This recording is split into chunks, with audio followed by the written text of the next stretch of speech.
हम तंत्र को, मशीन को समझने के लिए जितना टाइम देते हैं उतना टाइम मनुष्य को समझने के लिए नहीं देते। हम अपने आप को, अपने बच्चों को समझने के लिए नहीं देते हैं। ऐसा मान लेते हैं कि उसको अच्छी स्कूल में बिठा दिया तो बस हमारा काम पूरा हो गया।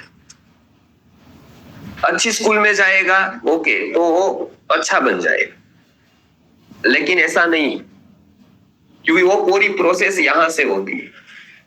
और आज दुर्भाग्य है कि जो टीचर्स भी है स्कूल्स के, उसमें भी साइकोलॉजी कितने लोग जानते हैं।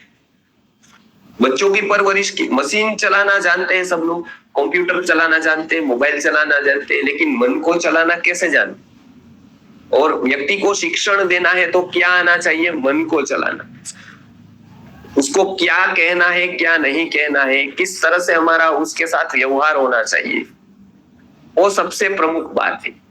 और उसका नॉलेज हमको तो यूनिवर्सिटी से नहीं मिलता है, बीएड करने से नहीं मिलता है, एमएड करने से नहीं मिलता है, साइकोलॉजी के ऊपर पीएचडी करने से भी नहीं होता है, क्योंकि ये पूरा का पूरा अप्लाइड साइकोलॉजी का नॉलेज है जो भारत के ऋषि मुनियों ने हजारों वर्ष इसमें दिए हैं कि मनुष्य के मन को कैसे पहचाना जाए। क्योंकि ये पूरा का पूरा ड्राइविंग है वो यहाँ से होता है। मनुष्य है ना, वो यहाँ से ड्रिवन है, और किसी से भी वो चलता नहीं, यहां से चलता है। तो ये समझने के लिए पूज्य विश्वनाथ गुरु जी ने पूरे भारत का न्याय, व्याकरण से लेकर आयुर्वेद, बहुत सारे ग्रंथों का अध्ययन किया, हिमालय में वास किया, पूरे अपने आप को, आत्मा को उठाया, वहां तक ले गए विद्या के मतलब परमोच्च शिखर तक। और वो देखा कि ये सारे के सारे जो वो जिस स्थान पर पहुंचे उस स्थान पर कैसे लोग पहुंच सकते हैं। तो सबसे पहली संभावना है कि जो छोटे बच्चे हैं उसकी परवरिश बराबर नहीं होती है। इसके कारण अनंत संभावना वाला बीज ऐसा ही रह जाता है, उसको अंकुरित नहीं होता है। बीज अंकुरित कब होगा?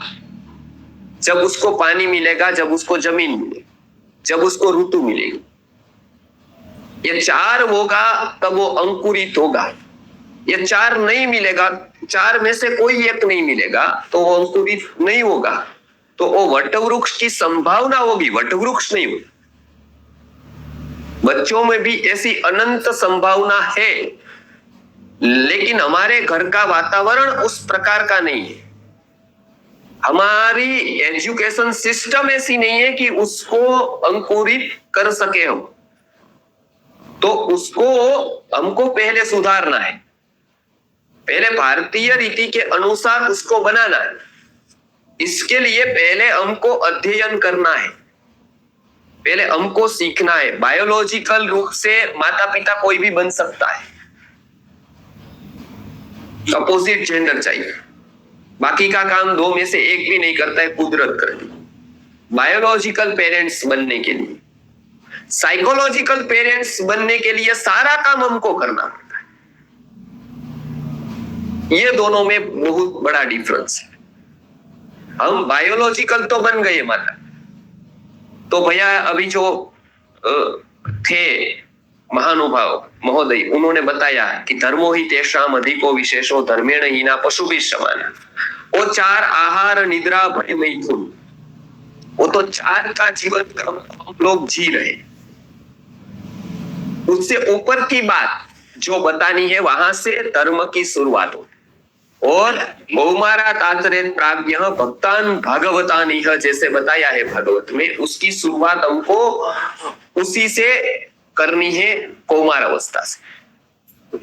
तो उसमें पंचकोश का एक विकास का विज्ञान पूज्य गुरुजी ने तैत्तरीय उपनिषद से लेकर और सारे ग्रंथों से वो एक निर्माण किया कि वो कैसा था, उसको अभिव्यक्त किया, उसको दिया, उसको